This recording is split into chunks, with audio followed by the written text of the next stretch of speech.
El viento soplaba con fuerza aquella mañana, mientras me dirigía al lugar que había visitado tantas veces. El campo, donde la vida parecía tan sencilla y tranquila, me atraía con una promesa de libertad. No imaginaba que lo que sucedería ese día cambiaría mi vida para siempre. Al llegar a la ciudad, no sabía que estaba a punto de enfrentarme a una oscuridad que jamás había conocido. La paz de mis días se rompería en un instante, y con ella, la inocencia que hasta entonces había protegido mi corazón. Mi nombre es Dina, hija de Jacob, y esta es mi historia. Desde muy joven, siempre sentí una curiosidad profunda por el mundo que me rodeaba. Crecí en la casa de mi padre Jacob, rodeada de mis hermanos, que eran valientes y fuertes, pero a menudo me encontraba en soledad, anhelando algo más.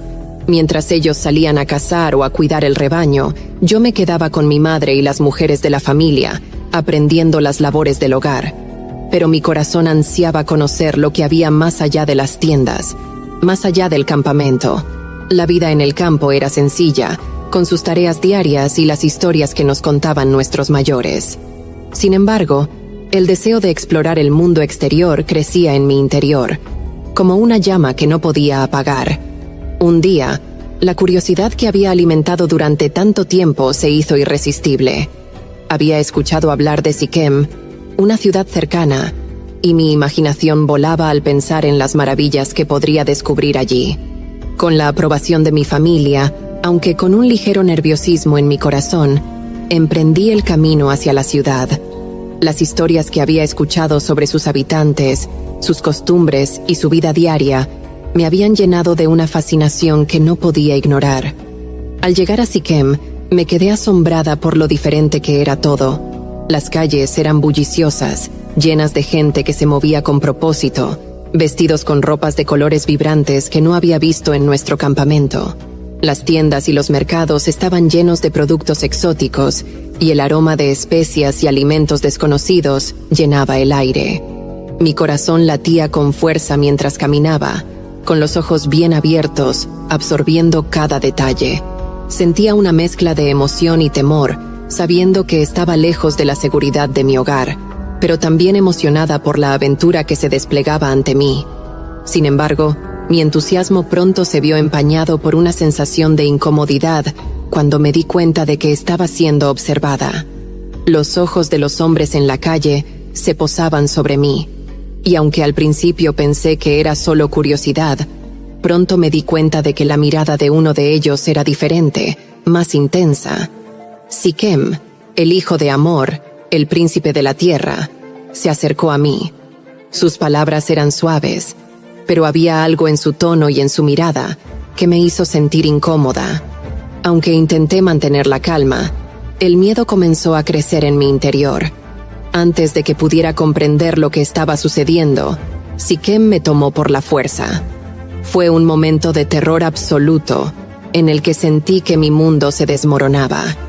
Todo lo que había conocido, la seguridad de mi hogar, la inocencia de mi juventud, se desvaneció en un instante. La humillación y el dolor se apoderaron de mí, dejándome sin aliento, atrapada en una situación que nunca imaginé enfrentar. Las lágrimas corrían por mi rostro, pero mis gritos se ahogaban en el bullicio de la ciudad. Me sentía pequeña, impotente, como si toda la vida que había conocido hasta entonces se hubiera convertido en una pesadilla de la que no podía despertar. Después de lo ocurrido, Siquem, con una mezcla de arrogancia y arrepentimiento, me propuso matrimonio. Pero sus palabras no tenían el poder de sanar la herida que había infligido. Me sentía atrapada en un lugar que había perdido toda su belleza, rodeada de rostros extraños que no reflejaban más que indiferencia. Mi mente estaba confusa, mi corazón roto. ¿Cómo podía alguien que me había hecho tanto daño ahora hablar de matrimonio? No entendía nada. Solo quería escapar, volver a la seguridad de mi hogar, aunque sabía que nada volvería a ser igual. Finalmente, con el cuerpo dolorido y el espíritu destrozado, regresé a casa. Cada paso que daba me parecía más pesado, cargado con el peso de la vergüenza y el temor a lo que me esperaba. ¿Cómo podría mirar a mi padre, a mis hermanos, después de lo que había sucedido. ¿Qué pensarían ellos? ¿Me culparían? El miedo a sus reacciones me consumía. Al llegar, no pude ocultar lo que había pasado. Mis lágrimas hablaban por mí, y el silencio que se hizo en la tienda cuando revelé lo ocurrido fue ensordecedor. Sabía que lo que venía después cambiaría nuestras vidas para siempre. Cuando llegué a casa, rota y con el corazón cargado de dolor, la reacción de mi familia fue inmediata. Al principio, el silencio lo envolvió todo, como si el aire mismo hubiera sido arrancado de la tienda. Mi padre me miraba con una mezcla de incredulidad y tristeza, mientras que mis hermanos, uno por uno, empezaron a comprender la magnitud de lo que había sucedido. El peso de la tragedia cayó sobre nosotros como una tormenta repentina y violenta. Mis hermanos Simeón y Leví fueron los primeros en romper el silencio. Sus rostros se endurecieron y sus ojos brillaban con una furia que jamás había visto en ellos. Para ellos, lo que me había sucedido no era solo un acto de violencia, sino una afrenta a todo lo que representábamos como familia, como hijos de Jacob, nietos de Abraham. La humillación que había sufrido se sentía como una mancha en nuestro honor, algo que no podían ni querían permitir. Simeón fue el primero en hablar, con una voz cargada de ira y determinación. ¿Cómo pudo ese hombre hacerte esto? No puede quedar impune. Leví asintió con la cabeza, sus manos apretadas en puños, como si estuviera listo para actuar en ese mismo momento. Sentía la tensión en el aire, el dolor que había traído a mi familia. Mis otros hermanos comenzaron a unirse a la conversación, pero fue claro desde el principio que Simeón y Leví no iban a dejar que este ultraje pasara sin consecuencias. El dolor y la humillación que sentía se mezclaban con el miedo.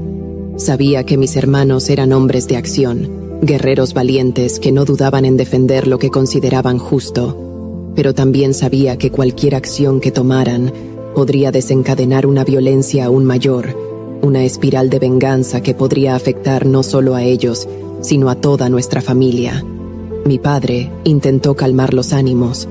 Conocía la gravedad de la situación y comprendía el deseo de mis hermanos de vengarse, pero también veía los peligros que implicaba una represalia. Con su voz profunda y tranquila, trató de apelar a la razón, pidiéndoles que reflexionaran sobre las consecuencias de sus actos. Sin embargo, la ira de Simeón y Leví era como un fuego indomable, alimentado por el amor que sentían por mí y por el sentido de justicia que ardía en sus corazones. Mientras las discusiones continuaban, yo me sentía atrapada entre el dolor que había vivido y el dolor que veía reflejado en los ojos de mis hermanos. Deseaba que todo hubiera sido diferente, que nunca hubiera ido a Siquem, que jamás hubiera conocido a Siquem, pero era demasiado tarde para desear algo distinto. Lo que había ocurrido ya no podía cambiarse, y las decisiones que tomarían mis hermanos serían definitivas. Finalmente, Simeón y Leví tomaron una decisión. Fui testigo de cómo se acercaron a mi padre y le comunicaron su plan. Irían a Siquem bajo el pretexto de aceptar la propuesta de matrimonio de Siquem, pero en realidad tenían una venganza planeada. Propondrían a los hombres de la ciudad que se circuncidaran como condición para aceptar el matrimonio, sabiendo que mientras estuvieran debilitados por la circuncisión, los atacarían y los matarían a todos.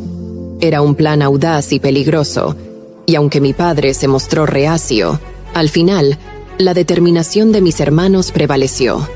Sabía que la sangre correría, y aunque una parte de mí deseaba justicia por lo que me había sucedido, también temía por lo que este acto de venganza podría desencadenar. Cuando mis hermanos partieron hacia Siquem, el silencio volvió a la tienda. Me quedé sola con mis pensamientos, con el peso de la culpa y el miedo sobre mis hombros. Sabía que lo que habían decidido hacer no tenía vuelta atrás, y aunque no podía detenerlos, mi corazón estaba dividido entre el deseo de justicia y el temor de que esta venganza nos llevara a todos a la ruina. Los días que siguieron al regreso de mis hermanos a Siquem estuvieron marcados por una ansiedad palpable que impregnaba el campamento. Cada sonido en la distancia me hacía saltar, y cada murmullo entre mis hermanos parecía llevar el peso de lo inevitable.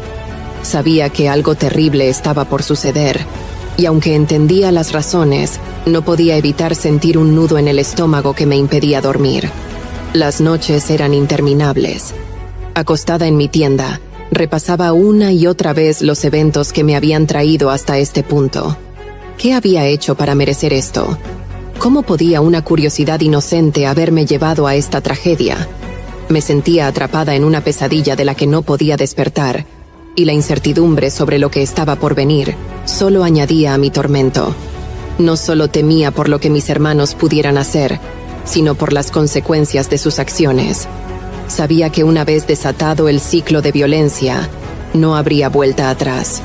Finalmente, el día llegó. Simeón y Leví, mis hermanos más cercanos, llenos de una ira que no había visto en ellos antes, se dirigieron a Siquem con un plan que aparentaba ser pacífico. El pretexto era aceptar la propuesta de matrimonio de Siquem, el hombre que me había ultrajado, pero la condición era que todos los hombres de la ciudad debían circuncidarse. A primera vista, parecía un acto de reconciliación, un intento de unir nuestras dos familias, pero en realidad era una trampa cuidadosamente diseñada. Los hombres de Siquem, confiados en que esta unión les traería paz y prosperidad, accedieron sin dudar. No sabían que sus cuerpos debilitados por la circuncisión los dejarían indefensos ante la furia de mis hermanos. Simeón y Leví, expertos en la lucha, esperaron pacientemente hasta el tercer día, el día en que el dolor y la debilidad serían más agudos. En esos 3 días, el campamento de nuestra familia estuvo envuelto en un silencio tenso. Mi padre, aunque preocupado, parecía resignado a lo que sus hijos habían decidido hacer. Mis otros hermanos, aunque no tan ardientes como Simeón y Leví, no hicieron nada para detenerlos. Yo, por mi parte, estaba sumida en un torbellino de emociones. Parte de mí quería justicia, quería que Siquem pagara por lo que me había hecho, pero otra parte temía el derramamiento de sangre, la violencia que sabía que vendría. Finalmente, el momento llegó. En el amanecer del tercer día, cuando la luz del sol apenas comenzaba a iluminar el horizonte, Simeón y Leví tomaron sus espadas y se dirigieron a la ciudad. La furia y el dolor que habían acumulado desde el día en que supieron de mi humillación se desbordaron en cada paso que daban. No había misericordia en sus corazones, solo un deseo ardiente de venganza. Cuando entraron en Siquem, la ciudad dormía, ajena al peligro que se cernía sobre ellos. Los hombres, debilitados y doloridos, no estaban preparados para lo que les esperaba. Simeón y Leví, con la determinación de aquellos que creen que están impartiendo justicia, comenzaron su ataque.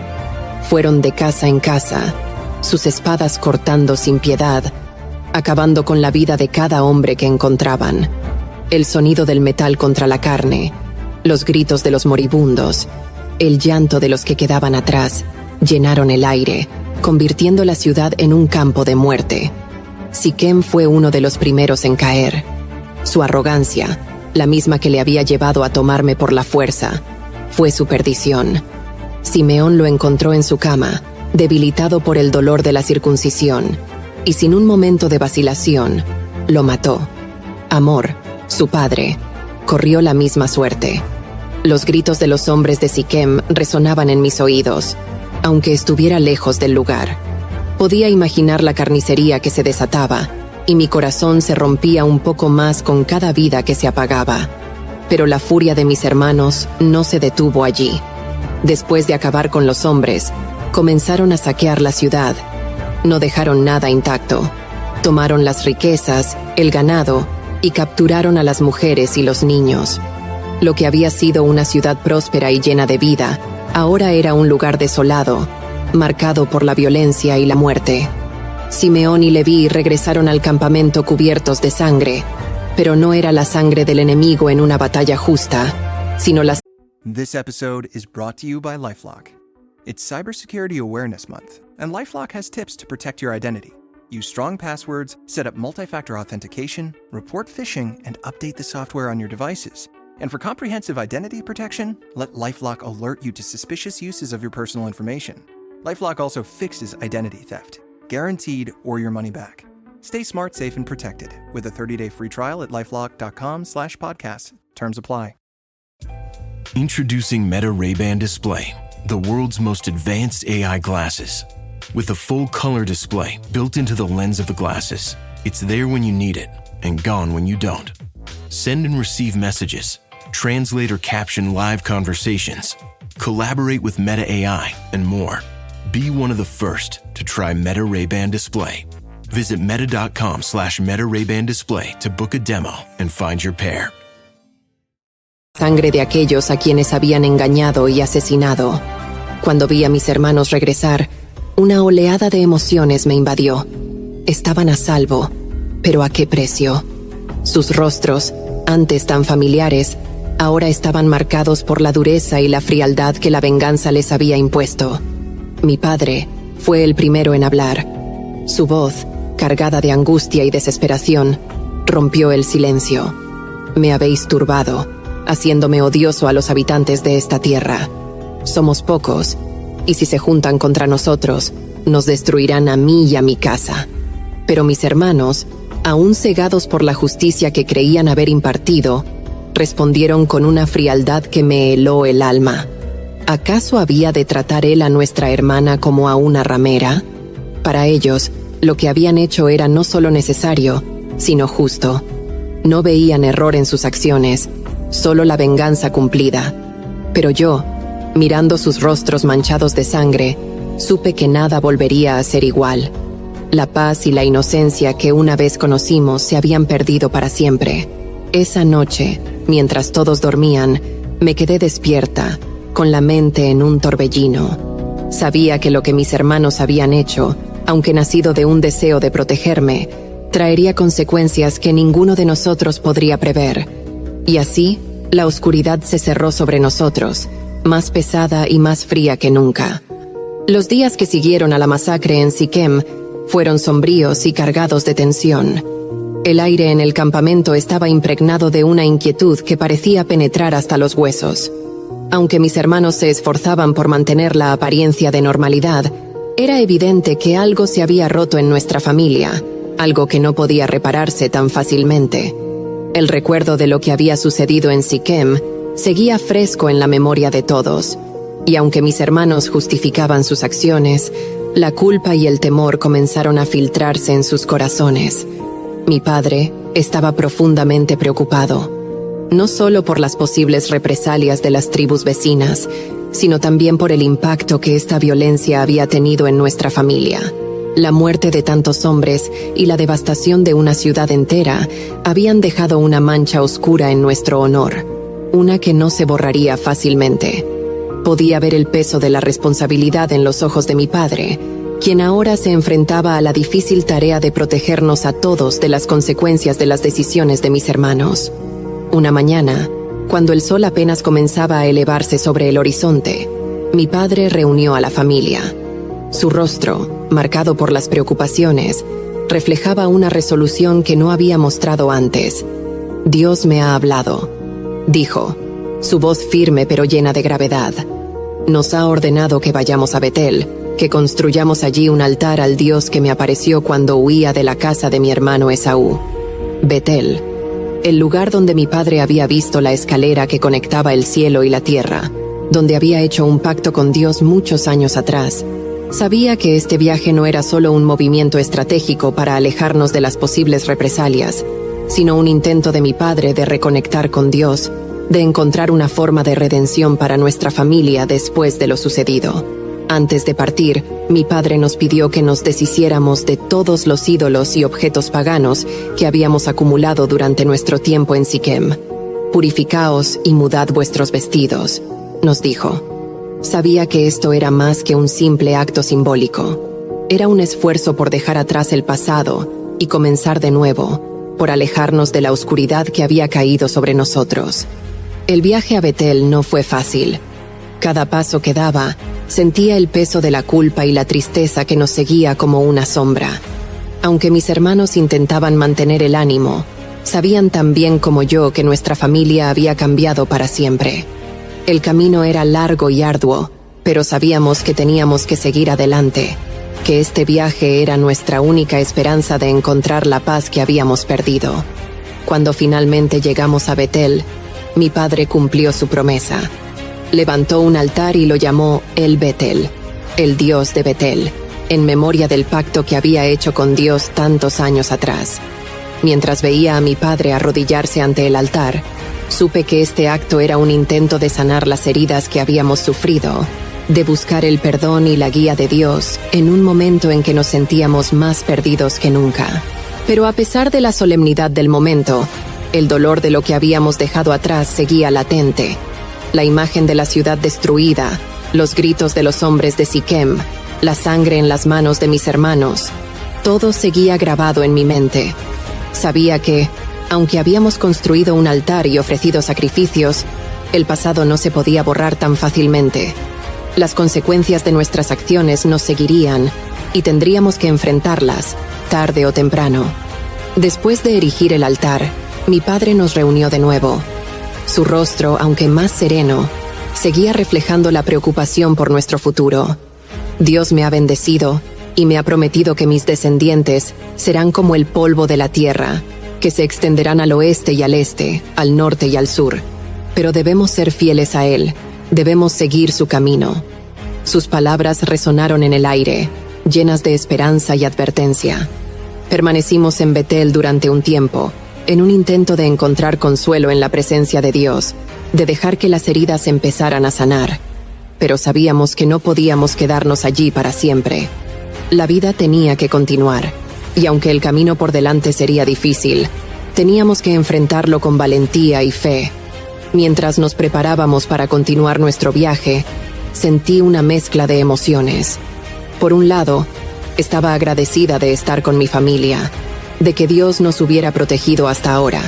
Pero por otro lado, el peso de lo que había sucedido en Siquem, la responsabilidad por la muerte de tantos, seguía pesando sobre mí. Sabía que, aunque habíamos buscado refugio en Betel, el verdadero desafío aún estaba por delante. Con la vista fija en el horizonte, me preparé para lo que vendría. Sabía que, aunque el camino sería arduo, mientras estuviera con mi familia y confiara en Dios, encontraríamos la forma de superar cualquier obstáculo. El viaje a Betel había sido un comienzo, un paso hacia la redención, pero el verdadero trabajo aún estaba por hacer. En una noche envuelta en sombras y presagios, la puerta de una humilde casa en Gabaa se cerró con un golpe sordo, sellando un destino terrible. Afuera, una multitud clamaba, su ira retumbando como un trueno lejano, pero en el interior, el miedo se palpaba como una niebla espesa. La concubina, despojada de toda esperanza, era arrojada a la turba. Lo que siguió fue una noche de horror que eclipsó el alma de todo Israel.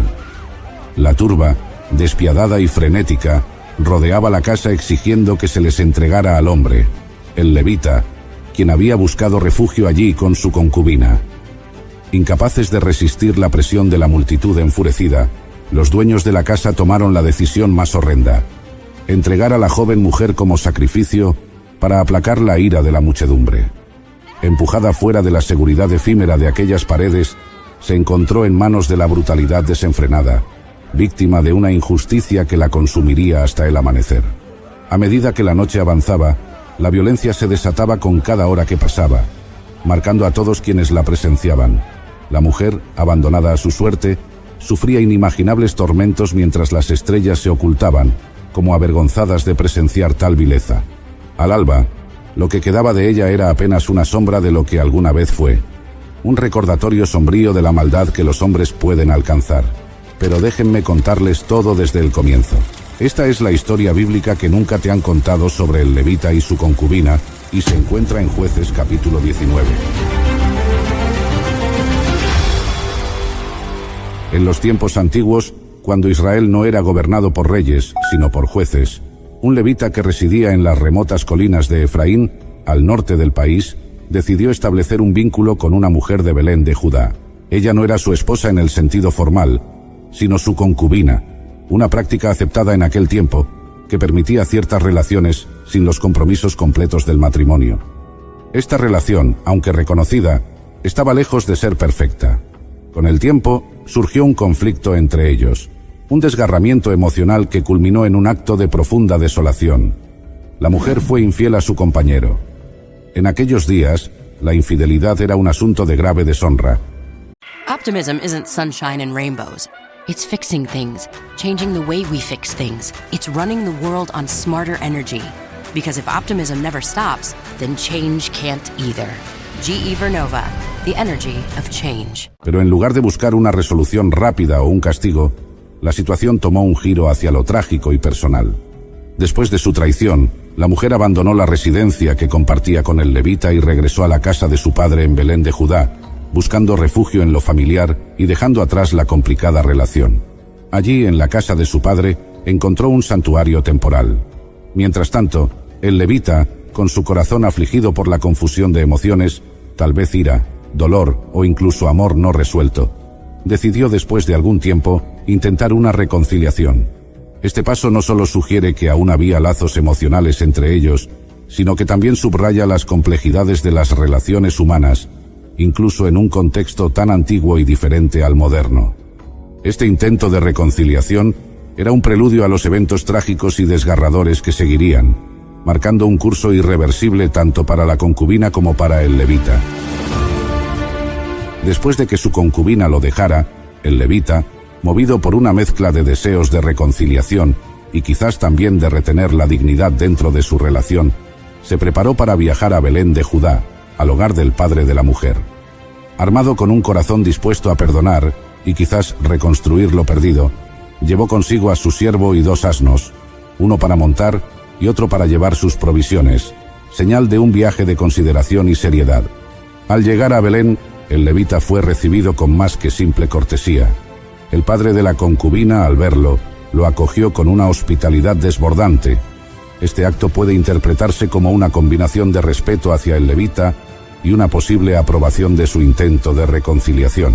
Día tras día, el padre insistió en que el levita prolongara su estancia, extendiendo la hospitalidad día tras día, una costumbre profundamente arraigada en la cultura de la época, donde la generosidad del anfitrión se medía en la extensión y calidad de la acogida. Durante su estancia en Belén, el levita se encontraba en un cruce de emociones y decisiones. Cada día que pasaba en la casa del padre de su concubina no solo era un testimonio de la generosa hospitalidad de su anfitrión, sino también un tiempo de reflexión y posiblemente de renovación emocional.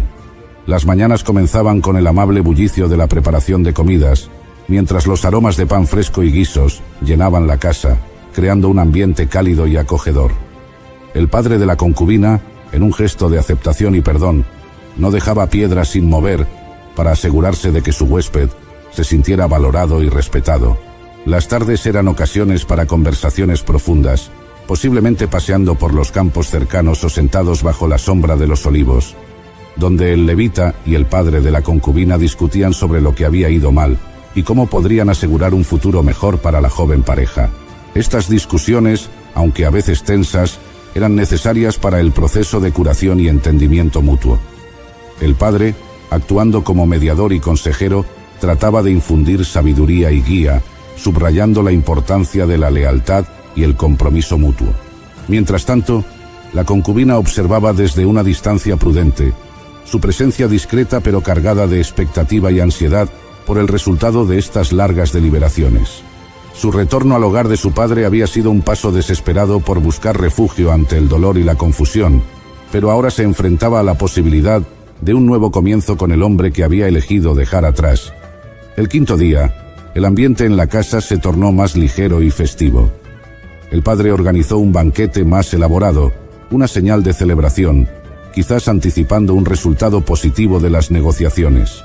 La comida fue abundante, y el vino, símbolo de alegría y festividad, fluyó generosamente. Risas y música llenaban el aire, mientras vecinos y amigos se unían, conscientes o no de su papel en el fortalecimiento del tejido comunitario y familiar tras el conflicto.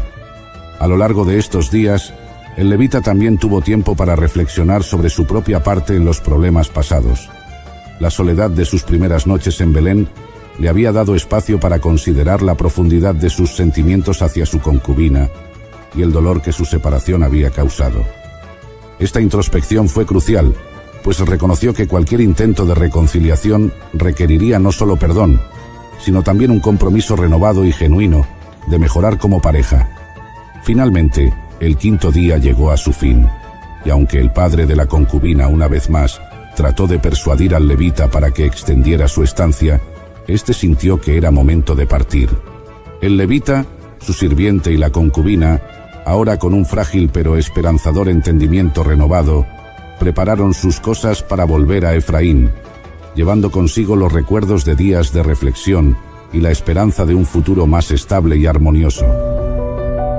Al amanecer del 6.º día, el levita, su concubina y el sirviente hicieron los preparativos finales para su viaje de regreso a las colinas de Efraín. A pesar de la insistencia del padre de la concubina para que se quedaran un día más, el levita decidió que era hora de partir. Con los asnos ya cargados y las despedidas hechas, el pequeño grupo salió de Belén, llevando consigo las bendiciones y los buenos deseos del padre, que les exhortaba desde la puerta de su casa. La jornada comenzó bajo un cielo claro, prometedor de un buen viaje. Atravesaron caminos polvorientos bordeados de campos y viñedos, con el sol ascendiendo lentamente en el cielo. Mientras avanzaban, el levita y su concubina intercambiaban palabras suaves, quizás los primeros brotes de una relación restaurada, marcados por la cautela pero teñidos de esperanza. Sin embargo, a medida que el día avanzaba, la tardía salida de Belén significó que pronto se encontrarían con el dilema de encontrar un lugar seguro donde pasar la noche. Al acercarse a Jerusalén, entonces conocida como Jebús y habitada por los jebuseos, el levita decidió no detenerse allí. Su decisión estaba basada en la preferencia de no buscar refugio entre aquellos que no eran de Israel, una elección que reflejaba las tensiones y desconfianzas entre diferentes grupos étnicos de la región. Continuaron su viaje hasta que, con el crepúsculo aproximándose, llegaron a la ciudad benjamita de Gabaa. Al entrar en la ciudad, dirigieron sus pasos hacia la plaza pública, esperando encontrar a alguien que les ofreciera hospitalidad para la noche. El sol se ponía bañando la plaza en tonos de oro y sombra, y la quietud del lugar parecía presagiar la dificultad que tendrían en encontrar un lugar donde descansar. Por un tiempo, nadie se acercó a ellos. Los habitantes de Gabaa, al parecer, mostraban reticencia a acoger a extraños. El levita, su concubina y el sirviente se sentían cada vez más vulnerables a medida que la noche caía, un recordatorio sombrío de los riesgos que enfrentaban los viajeros en esos tiempos inseguros. Finalmente, cuando ya parecía que tendrían que pasar la noche al aire libre, un anciano que regresaba de trabajar en el campo los vio. Este hombre, también de Efraín y por lo tanto un compatriota, no dudó en ofrecerles refugio. Los guió a su casa, les proporcionó agua para lavarse los pies y preparó una comida para ellos, cumpliendo con los deberes de hospitalidad que eran sagrados en la cultura de la época. La noche se instaló mientras compartían el pan y relataban sus viajes, creando un breve interludio de paz y camaradería. Sin embargo, lo que ninguno de ellos sabía era que la oscuridad de esa noche traería eventos que probarían profundamente la fibra moral de todos en Gabaa y dejarían una mancha en la historia de Israel. Mientras el levita, su concubina y el sirviente disfrutaban de la hospitalidad del anciano, la calma de la noche en Gabaa se vio abruptamente interrumpida. Fuera de la casa del anciano, un grupo de hombres de la ciudad, corruptos y depravados, comenzaron a reunirse. Su comportamiento era agresivo y sus intenciones nefastas. Pronto, la multitud se convirtió en una turba clamorosa que rodeaba la casa, golpeando la puerta y exigiendo con gritos que el levita saliera. El motivo de esta exigencia era oscuro y perturbador. Deseaban abusar del levita, un acto que evocaba las infames historias de Sodoma y Gomorra. Frente a esta aterradora situación, el anciano anfitrión, desesperado por proteger a su huésped bajo cualquier circunstancia, salió a confrontar a la multitud. En un intento por calmar la situación y preservar el honor de su hogar, ofreció una solución que, aunque profundamente perturbadora para los estándares modernos, reflejaba las complejas y a menudo inquietantes decisiones morales de su tiempo. El anciano ofreció a su propia hija virgen y a la concubina del levita a la multitud, implorando que dejasen al hombre en paz y en su lugar tomaran a las mujeres, un gesto que pretendía desviar la violencia de su invitado. Esta propuesta, lejos de resolver la situación éticamente, solo subraya la profunda misoginia y la desvalorización de las mujeres que eran comunes en ciertos aspectos de las sociedades antiguas. La turba, sin embargo, no se disuadió fácilmente. La tensión aumentaba a medida que la noche se hacía más oscura. Finalmente, en un momento de desesperación y horror, la concubina fue empujada fuera de la casa hacia la turba enfurecida. Lo que siguió fue una noche de indescriptible brutalidad que culminó al amanecer, cuando la mujer, habiendo sido abusada y maltratada toda la noche, logró regresar a la puerta de la casa donde se hospedaban. Al amanecer, encontraron a la concubina yaciendo en el umbral, un testimonio mudo de la crueldad que había sufrido a manos de la turba de Gabaa. Este acto de violencia no solo sería un punto de inflexión personal para el levita y aquellos directamente involucrados, sino que también provocaría una serie de eventos que llevarían a conflictos y divisiones profundas dentro de las tribus de Israel. Este oscuro episodio en Gabaa se convertiría en un llamado a la justicia y a la reflexión moral para toda la nación, resaltando las consecuencias de la ley y el orden quebrantados, y la necesidad imperativa de una justicia que protegiera a los inocentes y castigara a los culpables. La historia de la concubina del levita no solo narraba un evento trágico, sino que también servía como un espejo sombrío para la sociedad de la época, instando a una introspección y reforma en toda la comunidad. Después de la trágica noche de violencia en Gabaa, el levita enfrentó una realidad desgarradora al amanecer cuando encontró a su concubina yaciendo en el umbral de la casa, víctima de un abuso inimaginable. En un estado de profundo dolor y furia, tomó una decisión que resonaría a través de toda Israel y marcaría un precedente alarmante en su historia. Con un corazón endurecido por la angustia y la ira, el levita levantó el cuerpo sin vida de su concubina y la llevó en su asno de regreso a su hogar en Efraín. Una vez allí, impulsado por un impulso de indignación y un deseo de justicia, realizó un acto de horror y protesta que sería recordado como uno de los más macabros de las Escrituras. Dividió el cuerpo de su concubina en 12 partes, enviando cada una a las distintas tribus de Israel. Este acto, brutal y simbólico, estaba destinado a servir como un grito desesperado por justicia y como una convocatoria a las tribus de Israel para responder a la vileza perpetrada en Gabaa. La respuesta a este acto fue de shock e ira colectiva. Los líderes de las tribus, al recibir las partes del cuerpo, se convocaron para una asamblea urgente, confrontados no solo con la crueldad del acto, sino también con la necesidad de abordar el colapso moral que representaba. En esta asamblea se hizo evidente que la tribu de Benjamín, a la cual pertenecía la ciudad de Gabaa, tendría que rendir cuentas por los actos de sus hombres. La asamblea de las tribus exigió que los culpables dentro de Gabaa fueran entregados para enfrentar la justicia.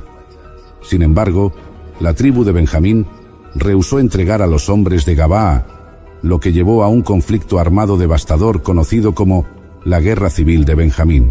Las tribus de Israel, unidas en su repudio a la atrocidad, se levantaron contra Benjamín en una serie de batallas sangrientas. Esta guerra interna casi resultó en la aniquilación completa de la tribu de Benjamín. El conflicto culminó en una profunda tragedia para Benjamín, que perdió una gran parte de su población y sufrió gravemente en términos de infraestructura y moral. Al final, las tribus restantes de Israel, movidas por un sentido de pérdida fraternal y la devastación de la guerra, tomaron medidas para asegurar que Benjamín no desapareciera de Israel. Se organizaron esfuerzos para reintegrar a los sobrevivientes de Benjamín, incluyendo la provisión de esposas para los hombres benjamitas que habían quedado, mediante métodos que plantean sus propios dilemas éticos y morales. Esta serie de eventos no solo resalta la fragilidad de la cohesión social y política en Israel durante esa época, sino que también sirve como un sombrío recordatorio de cómo la justicia y la venganza pueden entrelazarse en formas que llevan a consecuencias devastadoras. La historia del levita y su concubina plantea preguntas profundas sobre la ley, la moralidad y las responsabilidades de una comunidad hacia sus miembros más vulnerables, resonando a través de las generaciones como un llamado a la reflexión y la reforma. La historia del levita y su concubina, trágica y perturbadora como la hemos oído, nos deja con una aplicación profunda y urgente. Nos recuerda la importancia de la justicia, la compasión y el cuidado de los vulnerables en nuestras comunidades. En un mundo lleno de injusticias y desigualdades, es vital que busquemos formas de proteger y apoyar a aquellos que sufren abusos y violencia. Debemos estar dispuestos a enfrentar la oscuridad que pueda existir en nuestra sociedad, sin ignorarla ni excusarla, y trabajar juntos para construir un mundo más justo y compasivo para todos. La historia también nos llama a examinar nuestras propias acciones y decisiones. ¿Estamos dispuestos a confrontar la maldad donde quiera que se manifieste, incluso cuando eso signifique desafiar a aquellos en posiciones de poder o autoridad? ¿Estamos dispuestos a abogar por la justicia y la igualdad, incluso cuando sea difícil o peligroso? Que la historia del levita y su concubina sea un recordatorio de nuestro deber de buscar la justicia, proteger a los vulnerables y trabajar por un mundo donde la compasión y el respeto sean los pilares de nuestra sociedad. Que aprendamos de los errores del pasado y nos esforcemos por construir un futuro más luminoso y humano para todos. Y así, queridos amigos y espectadores, llegamos al final de esta historia sagrada, una cruel y oscura que tal vez nadie te había contado, pero también un relato lleno de lecciones eternas que resuenan a través de los tiempos. Si esta historia ha tocado su corazón, les invito a mostrar su apoyo a nuestro trabajo, dándole un buen me gusta a este video. Suscríbanse a este canal Historias Sagradas para no perderse ninguno de nuestros relatos. Compartan este video con amigos y familiares, para que juntos podamos reflexionar y crecer en nuestra comprensión y en nuestra fe. Y por supuesto dejen sus comentarios abajo, cuéntenos qué les ha parecido esta historia, qué impresión les dejó y qué reflexiones pudieron aprender hoy. Su interacción nos motiva a seguir creando contenido que los enriquezca, inspire y acerque más a las verdades fundamentales que están en la palabra de Dios. Gracias por estar con nosotros en Historias Sagradas hasta el final. Hasta la próxima. Bendiciones.